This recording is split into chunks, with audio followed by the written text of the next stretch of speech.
ಮುಖ್ಯವಾಗಿ ನಮ್ಮ ಭಾರತೀಯ ಸಂಸ್ಕೃತಿಯೊಳಗೆ ನಾವು ಭಕ್ತಿ, ಜ್ಞಾನ, ವೈರಾಗ್ಯ ಅನ್ನುವಂಥ 3 ಸಾಧನೆಗಳನ್ನು ಹೇಳಿದ್ದಾರೆ.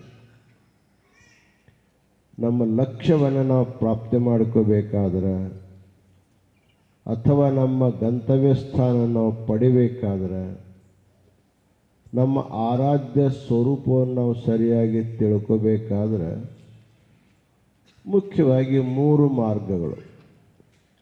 ಒಂದನೇದು ಭಕ್ತಿ ಮಾರ್ಗ, ಎರಡನೇದು ವಿರಕ್ತಿ ಅಂದರೆ ವೈರಾಗ್ಯದ ಮಾರ್ಗ, ಮೂರನೇದಕ್ಕೆ ಜ್ಞಾನ ಮಾರ್ಗ ಅಂತ ಕರೀತಾರೆ. ವಿರಕ್ತಿ ಮಾರ್ಗ ಎಲ್ಲರಿಗೂ ಸುಲಭವಾದದ್ದಲ್ಲ. ವಿರಕ್ತಿ ಅಂದ್ರೆ ಏನು? ಇಹಲೋಕದ ಎಲ್ಲ ಭೋಗ ಭಾಗ್ಯಗಳ ಬಗ್ಗೆ ನಿರಾಸಕ್ತಿ ಇರಬೇಕು. ಎರಡನೇದು ಪರಲೋಕದಲ್ಲಿ ಬರ್ತಕ್ಕಂಥ ಸುಖಾದಿಗಳ ಬಗ್ಗೆ ಕೂಡ ಅನಾಸಕ್ತಿ ಇರಬೇಕು. ಹೀಗೆ ಇಹ ಪರಗಳ ಭೋಗವನ್ನು ಯಾರು ಮರಿತಾರೆ ಅವ್ರಿಗೆ ನಾವು ವಿರಕ್ತ, ವೈರಾಗ್ಯ ಅಂತ ನಾವು ಕರ್ಕೊಂಬರ್ತೇವೆ. ಆದರೆ ಇದು ಎಲ್ಲರಿಗೂ ಸಾಧ್ಯವಾಗುವಂಥದ್ದಲ್ಲ. ಸಾಮಾನ್ಯವಾಗಿ ನಾವು ಇಹದಲ್ಲಿ ಸುಖವಾಗಿರಬೇಕು, ಕೊನೆಗೆ ನಮ್ಮ ಪರದಲ್ಲಿ ಕೂಡ ಸದ್ಗತಿ ಸಿಗಬೇಕಂತಕ್ಕಂತಹ ಒಂದು ಸುಲಭ ಮಾರ್ಗವನ್ನು ನಾವೆಲ್ಲರೂ ಆರಿಸಿಕೊಳ್ತಾ ಇರ್ತೇವೆ. ಇನ್ನು ಜ್ಞಾನ ಮಾರ್ಗ ಅಂದ್ರೆ ಅದು ಎಲ್ಲರಿಗೂ ಸಿಗೋದಿಲ್ಲ. ನಹಿ ಜ್ಞಾನೇನ ಸದೃಶಂ ಪವಿತ್ರಮಿಹ ವಿದ್ಯತೆ. ಜ್ಞಾನ ಎಲ್ಲಕ್ಕಿಂತಲೂ ಶ್ರೇಷ್ಠ. ಜ್ಞಾನದಿಂದಲೇ ಮುಕ್ತಿ ಸಿಗುವಂಥದ್ದು ನಿಜ. ಆದರೆ ಜ್ಞಾನವನ್ನು ಪಡ್ಕೋಬೇಕಾದ್ರೆ ಅದಕ್ಕೆ ಬಹಳ ದೊಡ್ಡ ಯೋಗ್ಯತೆಯನ್ನು ಹೇಳ್ತಾರೆ. ಕಶ್ಚಿತ್ ಧೀರ ಪ್ರತ್ಯಗಾತ್ಮಾನಮೈಕ್ಷತ ವ್ಯಾವೃತ್ಯ ಚಕ್ಷು ಅಮೃತತ್ವಮಿಚ್ಛನ್. ಕಶ್ಚಿತ್ ಅಂದರೆ ಯಾರೋ ಒಬ್ಬರು ಅಂತ ಅರ್ಥ.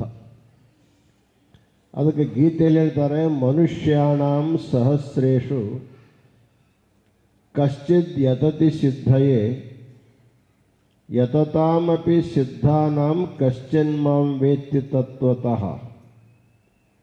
1,000 ಜನ ಒಂದು ಸತ್ಸಂಗದಲ್ಲಿ ಬಂದು ಕುತ್ಕೊಂಡಾರ ಅಂತಂದ್ರೆ ಆ 1,000 ಜನ ಎಲ್ಲರಿಗೂ ಅದು ಮಾತು ತಿಳಿತಿದೆ ಅಂತ ಹೇಳೋಕ್ಕಾಗೋದಿಲ್ಲ ಅಂತ. ಮನುಷ್ಯಾಣಾಂ ಸಹಸ್ರೇಷು ಕಶ್ಚಿತ್ ಯತತಿ ಸಿದ್ಧಯೇ. 1,000 ಜನರಲ್ಲಿ ಯಾರೋ ಒಬ್ಬರು ಆ ಮಾರ್ಗದ ಬಗ್ಗೆ ಪ್ರಯತ್ನ ಮಾಡ್ತಾರೆ, ಯತ್ನ ಮಾಡ್ತಾರೆ. ಆ ಯತ್ನ ಮಾಡುವಂಥ 1,000 ಜನರಲ್ಲಿ ಯಾರೊಬ್ಬರು ಅದನ್ನು ಗಂತವ್ಯವನ್ನು ಪಡ್ಕೊತಾರ ಅನ್ನುವಂಥ ಮಾತು ಹೇಳೋದ್ರ ಮೂಲಕ ಜ್ಞಾನ ಮಾರ್ಗವು ಕೂಡ ಬಹಳ ಕಠಿಣ, ಎಲ್ಲರಿಗೂ ಸಾಧ್ಯ ಇಲ್ಲ ಅನ್ನುವಂಥ ಮಾತನ್ನು ತಿಳಿಸ್ತಾರೆ. ಹಾಗಾದರೆ ಎಲ್ಲರಿಗೂ ಸುಲಭವಾಗಿರುವಂಥ ಮಾರ್ಗ ಯಾವುದು? ನಮ್ಮಲ್ಲಿ ವಿರಕ್ತಿ ಇಲ್ಲ, ಶ್ರೇಷ್ಠವಾದ ಆತ್ಮಜ್ಞಾನವನ್ನು ಪಡಿಕೊಳ್ತಕ್ಕಂಥ ಯೋಗ್ಯತೆಯೂ ಇಲ್ಲ. ಆದರೂ ಕೂಡ ಜ್ಞಾನಿ ಪಡೆದುಕೊಳ್ಳುವಂಥ ಸ್ಥಿತಿಯನ್ನು, ವಿರಕ್ತನು ಪಡೆದುಕೊಳ್ಳುವಂಥ ಸ್ಥಿತಿಯನ್ನು ನಾನು ಪಡ್ಕೋಬೇಕಪ್ಪ ಅಂದರೆ ಏನು ಮಾಡಬೇಕು ಅಂತ ಕೇಳಿದ್ದಾದರೆ ಅದಕ್ಕೆ ಭಕ್ತಿ ಅನ್ನುವಂಥ ಸುಲಭವಾದ ಮಾರ್ಗವನ್ನು ಹೇಳ್ತಾರೆ. ಈ ಭಕ್ತಿಯ ಬಗ್ಗೆ ಬರೆದಿರ್ತಕ್ಕಂಥ ನಾರದ ಮಹರ್ಷಿಗಳು ಭಕ್ತೇರ ಸಾಧ್ಯಂ ನಹಿ ಕಿಂಚಿದಸ್ತಿ ಅನ್ನುವಂಥ ಒಂದು ಮಾತು ಹೇಳ್ತಾರೆ. ಭಕ್ತಿಗೆ ಅಸಾಧ್ಯವಾದದ್ದು ಯಾವುದೂ ಇಲ್ಲ. ಯಾವುದು ಜ್ಞಾನದಿಂದ ಪಡ್ಕೋಬಹುದು, ಯಾವುದನ್ನು ವಿರಕ್ತಿಯಿಂದ ಪಡ್ಕೋಬಹುದು, ಅದನ್ನು ಕೇವಲ ಭಕ್ತಿಯಿಂದಲೂ ಕೂಡ ಪಡ್ಕೊಳ್ಲಿಕ್ಕೆ ಸಾಧ್ಯ ಅನ್ನುವಂಥ ಮಾತನ್ನು ಹೇಳಿ, ಭಕ್ತಿ ಇದು ಸುಲಭವಾಗಿರ್ತಕ್ಕಂಥ ಸಾಧ್ಯ ಮತ್ತು ಎಲ್ಲರೂ ಆಚರಿಸಲಿಕ್ಕೆ ಸಾಧ್ಯವಾಗಿರ್ತಕ್ಕಂಥ ಸುಲಭವಾದ ಮಾರ್ಗ ಅನ್ನುವಂಥ ಮಾತನ್ನು ಎಲ್ಲರೂ ಹೇಳಿದ್ದಾರೆ. ಹಾಗೆ ಶ್ರೀ ಸಿದ್ಧಾಂತ ಶಿಖಾಮಣಿಯಲ್ಲಿ ಕೂಡ ಭಕ್ತ ಮಾರ್ಗ ಕ್ರಿಯಾಚಾರ್ಯ ಸ್ಥಳದೊಳಗೆ ಭಕ್ತ ಅಂದರೆ ಭಕ್ತನ ಲಕ್ಷಣ ಏನು? ಶಿವೇ ಭಕ್ತಿ ಸಮುತ್ಪನ್ನ ಯಸ್ಯಾಸೌ ಭಕ್ತ ಉಚ್ಯತೆ. ತನ್ನ ಇಷ್ಟವಾಗಿರ್ತಕ್ಕಂಥ ಶಿವನಲ್ಲಿ ಯಾರ ಮನಸ್ಸಿನೊಳಗೆ ಅನನ್ಯವಾಗಿರ್ತಕ್ಕಂಥ ಭಕ್ತಿ ಇರ್ತದ ಅವನಿಗೇನು ಭಕ್ತ ಭಕ್ತ ಅಂತ ಕರೀತಾರೆ. ಹಂಗಾರೆ ಭಕ್ತಿ ಅಂದ್ರೆ ಏನು ಅಂದ್ರೆ ಪೂಜ್ಯೇಶು ಅನುರಾಗೋ ಭಕ್ತಿ. ನಮಗಿಂತಲೂ ದೊಡ್ಡವರ ಮೇಲೆ ಮಾಡ್ತಕ್ಕಂಥ ಪ್ರೀತಿ, ದೇವರ ಮೇಲೆ ಮಾಡ್ತಕ್ಕಂಥ ಪ್ರೀತಿಗೆ ಭಕ್ತಿ ಅಂತೀವಿ. ತಂದೆ ಮೇಲೆ ಮಾಡ್ತಕ್ಕಂಥ ಭಕ್ತಿಗೆ ನಾವು ಪಿತೃಭಕ್ತಿ ಅಂತ ಕರಿತೀವಿ. ತಾಯಿಯ ಮೇಲೆ ಮಾಡ್ತಕ್ಕಂಥ ಪ್ರೀತಿಗೆ ನಾವು ಮಾತೃಭಕ್ತಿ ಅಂತ ಕರಿತೀವಿ. ಅಂದ್ರೆ ಪ್ರೀತಿ ಅಂದ್ರೆ ಏನಪ್ಪ ಅಂದ್ರೆ ಅನನ್ಯವಾಗಿರ್ತಕ್ಕಂಥ ಅದನ್ನು ಇಚ್ಛೆ ಕೊಡೋದು. ಸಾಮಾನ್ಯವಾಗಿ ಮನುಷ್ಯನ ಸ್ವಭಾವ ಏನು ಅಂದ್ರೆ ಪ್ರೀತಿ ಮಾಡ್ತಾನೆ, ಎಲ್ಲರನ್ನೂ ಪ್ರೀತಿ ಮಾಡ್ತಾನೆ, ಎಲ್ಲವನ್ನೂ ಪ್ರೀತಿ ಮಾಡ್ತಾನೆ. ಆದರೆ ಎಲ್ಲರನ್ನು ಎಲ್ಲರ ಸಲುವಾಗಿ ಮಾಡಂಗಿಲ್ಲ, ತನ್ನ ಸಲುವಾಗಿ ಎಲ್ಲರನ್ನ ಪ್ರೀತಿ ಮಾಡ್ತಾನೆ. ಅದನ್ನು ಬೃಹದಾರಣ್ಯಕ ಉಪನಿಷತ್ತಿನಲ್ಲಿ ಭಾಳ ಸುಂದರವಾಗಿ ಹೇಳಿದ್ದಾರೆ. ನವಾರೇ ಪತ್ಯು ಕಾಮಾಯ ಪತಿಪ್ರಿಯೋ ಭವತಿ ಆತ್ಮನಸ್ತು ಕಾಮಾಯ ಪತಿಪ್ರಿಯೋ ಭವತಿ. ನವಾ ಅರೆ ಜಾಯೈ ಕಾಮಾಯ ಜಾಯಾ ಪ್ರಿಯಾ ಭವತಿ ಆತ್ಮನಸ್ತು ಕಾಮಾಯ ಜಾಯಾ ಪ್ರಿಯಾ ಭವತಿ. ನವಾ ಅರೆ ಪುತ್ರಸ್ಯ ಕಾಮಾಯ ಪುತ್ರ ಪ್ರಿಯೋ ಭವತಿ ಆತ್ಮನಸ್ತು ಕಾಮಾಯ ಪುತ್ರ ಪ್ರಿಯೋ ಭವತಿ. ಹೀಗೊಬ್ಬ ಮನುಷ್ಯ ಮಗನ ಮೇಲೆ ಪ್ರೀತಿ ಮಾಡ್ತಾನೆ.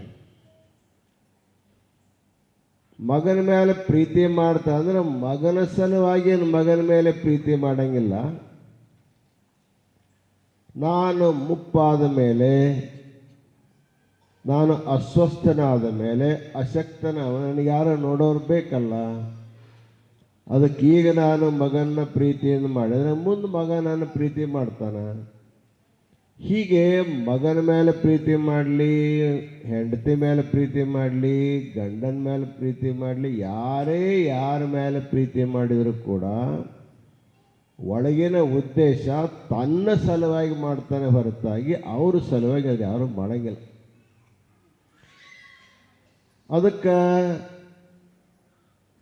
ಸ್ವಸುಖಕ್ಕಾಗಿ ಇನ್ನೊಬ್ಬರು ಪ್ರೀತಿ ಮಾಡ್ತೇವೆ ಹೊರತಾಗಿ ಅವರ ಸುಖಕ್ಕಾಗಿ ಅವರನ್ನು ಪ್ರೀತಿ ಮಾಡೋದು ಬಹಳ ವಿರಳ ಅಂತಕ್ಕಂಥ ಮಾತು ಹೇಳ್ತಾರೆ. ಆದರೆ ಭಕ್ತಿ ಅಂದರೆ ಹೇಗಿರಬೇಕು ಅಂದರೆ ನೀನು ನಿನ್ನ ಮೇಲೆ ಎಷ್ಟು ಪ್ರೀತಿ ಮಾಡ್ತೀಯಲ್ಲ ಅಷ್ಟೇ ಪ್ರೀತಿಯನ್ನು ದೇವರ ಮೇಲೆ ಮಾಡು. ನೀನು ನಿನ್ನನ್ನು ಎಷ್ಟು ಪ್ರೀತಿ ಮಾಡ್ತೀಯ ಅಷ್ಟೇ ಪ್ರೀತಿಯನ್ನು ತಂದೆ ಮೇಲೆ ಮಾಡು, ಮಕ್ಕಳ ಮೇಲೆ ಮಾಡು, ಗುರುವಿನ ಮೇಲೆ ಮಾಡು, ದೇವರ ಮೇಲೆ ಮಾಡು. ಅದಕ್ಕೆ ತನ್ನ ಮೇಲಿದ್ದಷ್ಟು ಪ್ರೀತಿಯನ್ನು ನಾವು ದೇವರ ಮೇಲೆ ಮಾಡೋದಕ್ಕೆ ಭಕ್ತಿ ಅಂತ ಕರ್ಕೊಂಡ್ಬರ್ತಾ ಇದ್ದಾರೆ. ಆ ರೀತಿ ಮಾಡ್ತಕ್ಕಂಥವ್ರು ಬೇಕಾದಷ್ಟು ಜನ ಇದ್ದಾರೆ. ಭಕ್ತರಲ್ಲಿ ಅಂಥ ಶ್ರೇಷ್ಠ ಭಕ್ತರು ಕೂಡ ಆಗಿ ಹೋಗಿದ್ದಾರೆ. ನಿಮಗೆಲ್ಲ ಗುರ್ತದ ಬೇಡ್ರ ಕಣ್ಣಪ್ಪನ ಕಥೆ. ಅಡವಿಯಲ್ಲಿರ್ತಕ್ಕಂಥ ಒಂದು ಲಿಂಗವನ್ನು ಒಬ್ಬ ವೇದ ಪಾಠಿ ವ್ಯಕ್ತಿ ದಿನಾಲು ಬಹಳ ವೈಭವದಿಂದ ಪೂಜೆ ಮಾಡ್ತಿರ್ತಾನೆ. ಅದೇ ಲಿಂಗವನ್ನು ಪೂಜೆ ಮಾಡಲಿಕ್ಕೆ ಕಣ್ಣಪ್ಪನು ಬರ್ತಿರ್ತಾನೆ. ಅವನ ಪೂಜೆ ಮಡಿ ಮೈಲಿಗೇನಲ್ಲ, ಅದು ಬಾಯಿಯೊಳಗೆ ನೀರು ತೊಗೊಂಬರ್ತಾನೆ, ಕೈಯೊಳಗೆ ತನ್ನ ಆಹಾರ ಮಾಂಸ ತೆಗೆದುಕೊಂಡ್ಬಂದಿರ್ತಾನೆ. ಬಂದು ಅವ ಪೂಜೆ ಮಾಡಿರ್ತಕ್ಕಂಥ ಪತ್ರಿ ಪುಷ್ಪಗಳನ್ನು ಕಾಲಿನಿಂದ ತೆಗಿತಾನೆ, ಬಾಯಾಗಿ ನೀರು ಉಗುಳಿ ಅಭಿಷೇಕ ಮಾಡ್ತಾನೆ. ಕೊನೆಗೆ ತನ್ನ ಕೈಯಲ್ಲಿರ್ತಕ್ಕಂಥ ಪ್ರಾಣಿ ಮಾಂಸ ದೇವರ ಮೇಲಿಟ್ಟು ಒಂದು ಅರ್ಧ ಇಟ್ಟು ತೊಗೊಂಡು ಹೋಗ್ತಕ್ಕಂಥ ಪದ್ಧತಿ ಅವನು. ನಾ ಏನು ಮಾಡ್ತಿರೋದು ಗುರ್ತಿಲ್ಲ ಅವನಿಗೆ, ಆದರೆ ಪ್ರೀತಿ ನಮ್ಮ ದೇವರ ಮೇಲೆ ಇರ್ತಕ್ಕಂಥ ಪ್ರೀತಿ ಅವನು. ಕೈಲಾಸದಲ್ಲಿ ಶಿವ ಪಾರ್ವತಿ ಕುಳಿತುಕೊಂಡಾಗ ಕಣ್ಣಪ್ಪ ಬಂದ ಕೂಡಲೇ ಪಾರ್ವತಿ ಪರಮಾತ್ಮ ಬಿಟ್ಟು ಹೋಗಿಬಿಡ್ತಿದ್ಲು.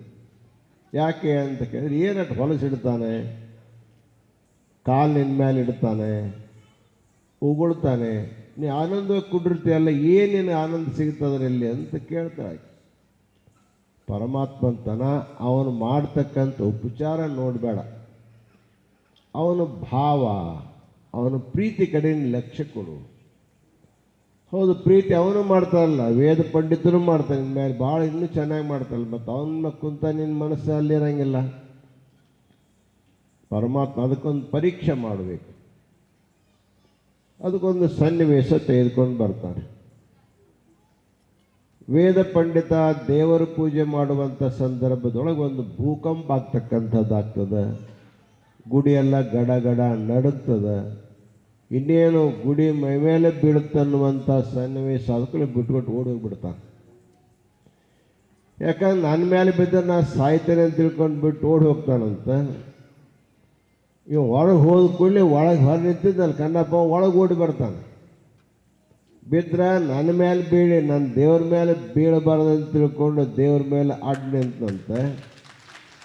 ಇದನ್ನು ತೋರಿಸಿ ಪರಮಾತ್ಮ ಹೇಳ್ತಾನೆ, ನೋಡು ಅವನದು ಬಾಹ್ಯ ಉಪಚಾರ ಚೆನ್ನಾಗಿದೆ, ಅದರ ಭಾವ ಭಕ್ತಿ ಅನ್ನುವಂಥದ್ದಿಲ್ಲ.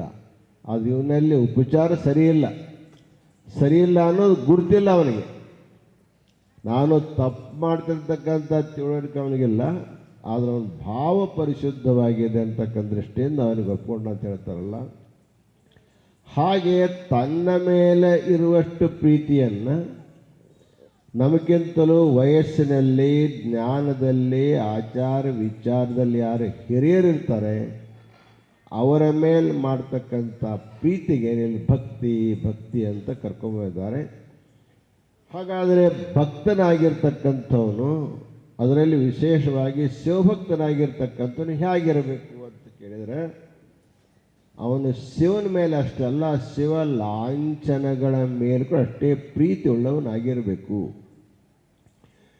ಬಹಳಷ್ಟು ಜನರು ನೀವೆಲ್ಲ ಕೊಳ್ಳಾಗ ಲಿಂಗ ಹಾಕ್ಕೊಂಡಿರ್ತೀರಿ, ರುದ್ರಾಕ್ಷನ ಹಾಕ್ಕೊಂಡಿರ್ತೀರಿ, ಹಣೆ ಮೇಲೆ ಭಸ್ಮನ ಕೂಡ ಧರಿಸ್ಕೊಂಡಿರ್ತೀರಿ. ಎಲ್ಲಾರ ಹೋಗೋ ಪ್ರಸಂಗ ಎಲ್ಲವನ್ನು ತೆಗೆದಿಟ್ಟು ಬಿಟ್ಟಿರ್ತೀರಿ. ಲಿಂಗಾನು ಇರೋಂಗಿಲ್ಲ, ರುದ್ರಾಕ್ಷನ ಇರೋಂಗಿಲ್ಲ, ಹಣೆ ಮೇಲೆ ಭಸ್ಮಾನು ಇರೋಂಗಿಲ್ಲ. ಅದೇ ನೀವು ಧರಿಸ್ತಕ್ಕಂಥ ವಸ್ತ್ರದ ಮೇಲೆ ಪ್ರೇಮ ಇರ್ತದೆ ನಿಮಗೆ. ಇನ್ನು ಸುಂದರವಾದ ಬಟ್ಟೆ ಹಾಕ್ಕೊಂಡು ಹೋಗ್ತೀರಿ, ಇನ್ನೂ ಅಲಂಕಾರ ಮಾಡ್ಕೊಂಡು ಹೋಗ್ತೀರಿ, ಯಾಕಂದ್ರೆ ಮೇಲೆ ಪ್ರೇಮ ಇರ್ತದೆ. ಆದರೆ ಶಿವ ಲಾಂಛನಗಳ ಮೇಲೆ ಪ್ರೇಮ ಅನ್ನುವಂಥದ್ದು ಎದ್ದು ಕಾಣಂಗಿಲ್ಲ. ಅದಕ್ಕೆ ಹೇಳ್ತಾರೆ ಅವರು, ಪ್ರೀತಿ ಇರಬೇಕು ಎದ್ರ ಮೇಲಪ್ಪ ಅಂದರೆ, ಶಿವ ಯಾವುದನ್ನು ಪ್ರೀತಿಸ್ತಲ್ಲ ಅದರ ಮೇಲೆ ನಿಮ್ಮದು ಪ್ರೀತಿ ಇರಬೇಕು. ಶಿವನೇ ನಾವು ನಮ್ಮ ಪತಿ ಅಂತ ಕರೀತಾ ಇದೆ, ಅಂಗಸತಿ ಲಿಂಗಪತಿ ಅಂತ ಕರಿತೀವಿ. ಒಬ್ಬ ಸತಿಯಾದವಳು ಪತಿಯ ಪ್ರೀತಿಯನ್ನು ಹೆಚ್ಚು ಪಡ್ಕೋಬೇಕು ಅಂತಂದರೆ ಪತಿಯ ಶೀಲ ಸ್ವಭಾವಕ್ಕೆ ಅನುಗುಣವಾಗಿರಬೇಕು. ಅದಕ್ಕೆ ಸಮಾನಶೀಲ ವ್ಯಸನೇಶು ಸಖ್ಯಂ ಅಂತ ಕರೀತಾರೆ. ಪರಸ್ಪರ ಪ್ರೀತಿ ಯಾರ ಮೇಲೆ ಇರ್ತೈತೆ ಅಂತಂದರೆ, ಯಾರ ಸ್ವಭಾವ ಪರಸ್ಪರ ಹೊಂದಾಣಿಕೆ ಇರ್ತೋ ಅಲ್ಲೇ ಪ್ರೀತಿ ಅನ್ನುವಂಥದ್ದು ಬೆಳೆದಿರ್ತದೆ. ಹಾಗೆ ಪರಮಾತ್ಮ ಜಗತ್ತಿನಲ್ಲಿ ಪ್ರೀತಿಸುವಂಥ ಆಭರಣ ಯಾವುಗಳನ್ನು ಪರಮಾತ್ಮ ಪ್ರೀತಿ ಪಡ್ತಾನೆ, ಅವನ ಅತ್ಯಂತ ಪ್ರೀತಿ ಅಂದರೆ ಭಸ್ಮ. ಪರಮಾತ್ಮ ಭಸ್ಮವನ್ನು ಎಷ್ಟು ಪ್ರೀತಿ ಮಾಡ್ತಾನ ಅಂತ ಕೇಳಿದರೆ, ನಾವು ಭಾಳ ಆದರೂ ಒಂದಿಟ್ಟು ತ್ರಿಪುಂಡ್ರ ಹರಣಿ ಮೇಲೆ ಹಚ್ಕೊಂಡಿರ್ತೀವಿ ಅಷ್ಟೇ, ಭಾಳ ಪೂಜೆ ಕುಂತ ಮೈ ಮೇಲೆ ಹಚ್ಕೋಬೋದು. ಆದರೆ ಪರಮಾತ್ಮ ಭಸ್ಮವನ್ನು ಸಂಪೂರ್ಣ ಅಂಗದಲ್ಲ ಸರ್ವಾಂಗ ಲೇಪನ ಮಾಡಿಕೊಂಡಿರ್ತಾನೆ. ಅಂದರೆ ಅದ್ರ ಮೇಲೆ ಅಷ್ಟು ಪ್ರೀತಿ ಅಂದರೆ ಅದನ್ನು ಇಲ್ಲದೆ ಅವನು ಇರಲಿಕ್ಕೇ ಆಗಂಗಿಲ್ಲ. ಅದಕ್ಕೆ ಚಿತಾಭಸ್ಮಾಲೇಪ ಅಂತ ಅವನಿಗೆ ಕರಿತೀವಿ. ಚಿತಾಭಸ್ಮ ಧರಿಸ್ಕೊಂತಾನಂತಕ್ಕಂಥ ಮಾತು. ಚಿತಾಭಸ್ಮ ಯಾಕೆ ಧರಿಸ್ಕೊಂತಾನಂದ್ರೆ, ತನ್ನ ಮೇಲೆ ಭಕ್ತಿ ಮಾಡಿರ್ತಕ್ಕಂಥ ಭಕ್ತ ಭಸ್ಮವಾದರೂ ಕೂಡ ನನ್ನ ಮೈಗೆ ಅಂಟಿಕೊಂಡಿರ್ಬೇಕಂತ ತಿಳ್ಕೊಂಡು ಆತ ಭಗವಂತ ಭಸ್ಮವನ್ನು ಧರಿಸ್ಕೊಂಡಿರ್ತಾನೆ, ಚಿತಾಭಸ್ಮ ಲೇಪ ಧರಿಸ್ಕೊಂಡಿರ್ತಾನೆ.